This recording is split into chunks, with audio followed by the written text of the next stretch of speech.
La cocaína que se abre paso hacia Norteamérica consigue sus facilitadores en Venezuela. En este informe exclusivo de Nick Payton Walsh veremos el resultado de varios meses de investigación. Allá abajo hay una autopista de cocaína que enriquece a la élite corrupta de Venezuela y lleva coca a las calles de Estados Unidos.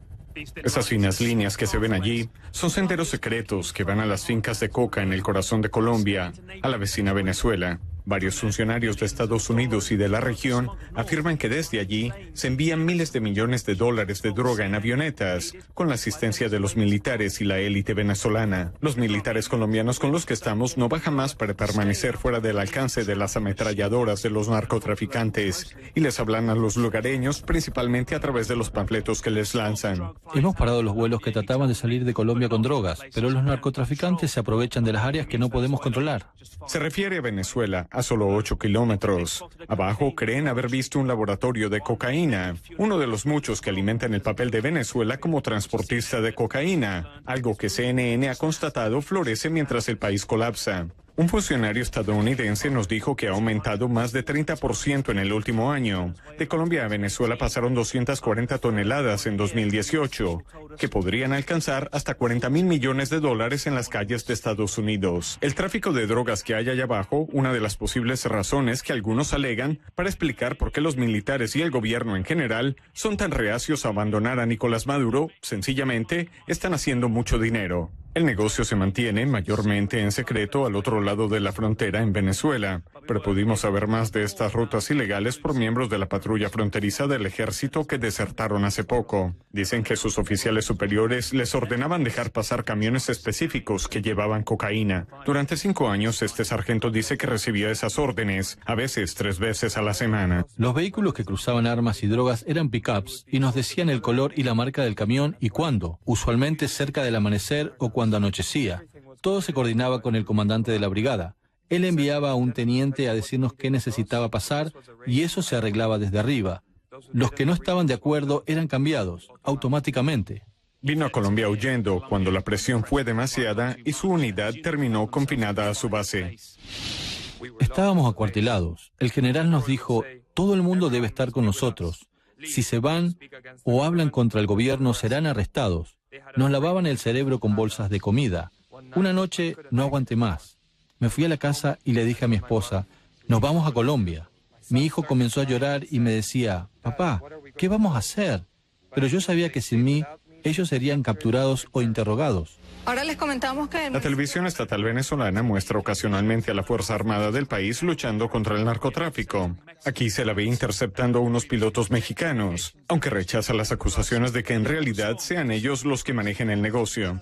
Pero un funcionario del gobierno de Estados Unidos le ha dicho a CNN que estos vuelos han aumentado. Solían despegar de pistas remotas y escondidas en la sureña selva venezolana. Pero en los últimos años se han mudado al norte para reducir el tiempo de vuelo. Solían ser 3 a la semana, pero el año pasado fueron casi diarios. Este año han visto al menos 8 en un solo día, según un funcionario regional, usando 50 pistas ocultas. CNN tuvo acceso a una imagen confidencial de radar de Estados Unidos cerca de aquí, que muestra el brusco giro a la izquierda que hacen los aviones de Venezuela, antes de aterrizar en las remotas costas centroamericanas. Allí es donde retomamos el rastro de este tráfico en auge, en la costa hondureña, que se ha vuelto un cementerio surrealista de narcoaeronaves. La carga de cocaína que llevan vale tantos millones que cada avión en sí mismo es solo una fracción de un trato multimillonario. Así que muchos son desechados, como si fueran botellas plásticas usadas por toda la selva. Y abarrotados aquí, en un recodo del río. Las tropas con las que vamos no quieren salir en cámara por seguridad. Algunos de estos aviones tienen sus siglas borradas para hacer más difícil el trabajo de identificar de dónde vinieron. El consumo de droga en Estados Unidos es donde comienza todo. El dinero, la podredumbre, pero ese mismo libre mercado también suministra una parte clave de la logística. El fuego ha despojado gran parte del aparato de sus características distintivas, pero aún se puede ver N4. N significa que el avión proviene de Estados Unidos. Un funcionario estadounidense me cuenta que hay intermediarios que compran decenas de aviones en subastas por todo Estados Unidos. Luego ocultan su propiedad a través de compañías ficticias y los envían al sur para comenzar la travesía de la cocaína desde Venezuela rumbo al norte. De nuevo, otra N, lo que significa otra aeronave que comenzó sus días en Estados Unidos.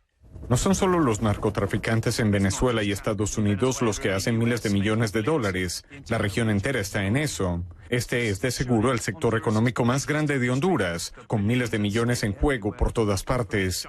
Desde esta carretera, que en realidad es una pista oculta, hasta el hermano del presidente de Honduras, imputado el año pasado de cargos de narcotráfico. No se puede impedir que los aviones se vendan o que despeguen, me explica un funcionario. En vez de eso, tratan entonces de complicarles el aterrizaje, haciéndole huecos a las pistas.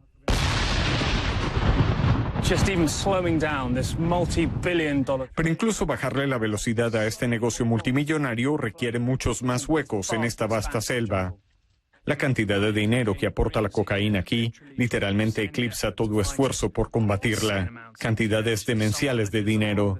Dinero que poblaciones como esta no tienen. De hecho, los militares hondureños nos dicen que los narcotraficantes que viajan a estos pueblos a menudo se deshacen de su carga cuando creen que están a punto de ser interceptados. Cada kilo de cocaína queda atado a un flotador y así llegan a la orilla. Luego les pagan a estas comunidades de pescadores $150,000 por cada bulto recuperado. Un estimado para la corrupción que la mayoría de los funcionarios con los que hablé admite cuesta creer y que ningún policía ni operación de asistencia alguna realmente piensa disputar. Es la corrupción en medio del colapso del gobierno de Maduro, mientras los supuestos transportistas recaudan dinero rápidamente en una región de repartidores desesperados. Nick Pedro Walsh, CNN, en la costa de Honduras. Le doy la más cordial bienvenida a Mike Vigil, ex jefe de operaciones internacionales de la DEA. Nos acompaña vía Skype desde Albuquerque, Nuevo México. Señor Vigil, gracias por estar con nosotros. Muchas gracias a ustedes, es un placer. Primero, debo clarificar que probablemente usted en el transcurso de esta entrevista va a hacer algunos señalamientos que pueden ser un poco acusatorios y que nosotros no podemos independientemente comprobar, pero obviamente que lo hemos invitado a usted, dada su vasta experiencia como ex jefe de operaciones internacionales de la DEA, la principal agencia antidrogas de este país, de los Estados Unidos. Creo que este es el primer reportaje que muestra efectivamente cómo la cocaína sale desde Venezuela a terceros países, algo que la DEA, el gobierno de Estados Unidos, saben perfectamente y algo que no podría pasar eventualmente sin la colaboración de los militares y también sin la venia de las autoridades venezolanas, ¿no? Exactamente, es que nosotros sabemos muy bien que el gobierno de Maduro en realidad está apoyando a muchos de estos cargamentos de cocaína que vienen de Colombia a Venezuela y luego de ahí van a Europa y luego también en muchas ocasiones a Honduras y luego a los carteles de México y luego más al norte a los Estados Unidos. Esos cargamentos, estamos hablando de toneladas, no pueden pasar por Venezuela si no tienen la colaboración de los militares y oficiales bajo de Maduro. También hay indicios de que se utilizarían vías formales, puertos de entrada y de salida formales como aeropuertos y puertos.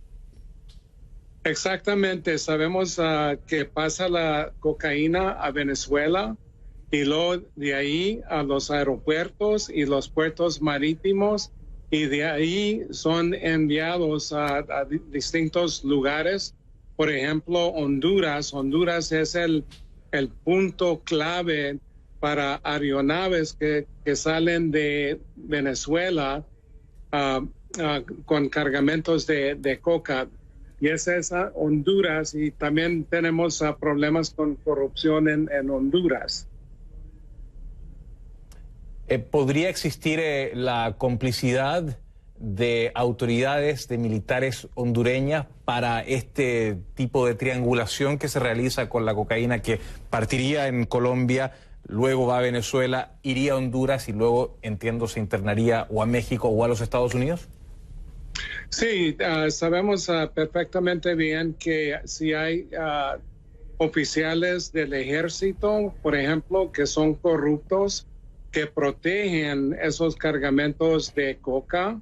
Entonces tenemos corrupción en Venezuela, tenemos corrupción en Honduras y en otros lugares, obviamente, que donde puede pasar la cocaína muy fácil y entrando a los Estados Unidos. Estamos hablando de billones y billones de dólares que está ganando estos oficiales, el gobierno de Maduro, y esos dineros calientes son los que sostienen a Maduro como el presidente de Venezuela. Si no fueran por esos dineros calientes, creo que fuera caído a Maduro. Me corrige si estoy equivocado, pero previo a esta entrevista tuve la oportunidad de conversar brevemente por teléfono con usted y me decía que aproximadamente por Venezuela se calcula, según la DEA, que pasarían entre 150 a 200 toneladas de cocaína y que producto de este paso de droga, más o menos el gobierno podría percibir entre 20 a 50 mil millones de dólares. ¿Eso es efectivo? Eso es efectivo. Normalmente es 150 a 200 toneladas que pasan anualmente por Venezuela. Entonces, estamos hablando de billones de dólares que está ganando Venezuela, porque anteriormente, en mi opinión, Venezuela era un narcoestado, pero ahora se ha convertido a una situación más grave, que se ha convertido a un estado de mafia, porque estamos hablando que están involucrados en el lavado de dinero, tráfico de droga y también en crimen financiera. Entonces, la situación es mucho más grave ahora en ese país. En toda esta ruta de la cocaína que usted describía recientemente, entiendo que también podría haber complicidad de exmiembros de la FARC y también del ELN, el Ejército de Liberación Nacional de Colombia, ¿no es así? Es cierto. Aunque la FARC firmó un tratado de paz en 2017, todavía hay elementos de la FARC que están involucrados en el tráfico de droga en Venezuela, y luego también el Ejército de Liberación Nacional está trabajando y moviendo droga adentro de Venezuela, y por la protección del gobierno venezolano, por eso el gobierno colombiano no ha podido a convencer a ese grupo subversivo para que sigan los pasos de la FARC y firme un tratado de paz. Debo decir por última vez, agradeciendo esta entrevista a Mike Vigil, ex jefe de operaciones internacionales de la DEA, que obviamente que hay ciertos señalamientos que él ha realizado en esta entrevista que nosotros no podemos corroborar de manera independiente, pero obviamente que dada la posición que él sostuvo en la agencia más importante de droga de los Estados Unidos, es un hombre absolutamente bien informado sobre todas las apreciaciones que ha hecho esta noche aquí en Conclusiones. Hacemos una brevísima pausa. Le agradezco, Mike Vigil, por haber estado esta noche en Conclusiones. Buenas noches, pausa y regresamos.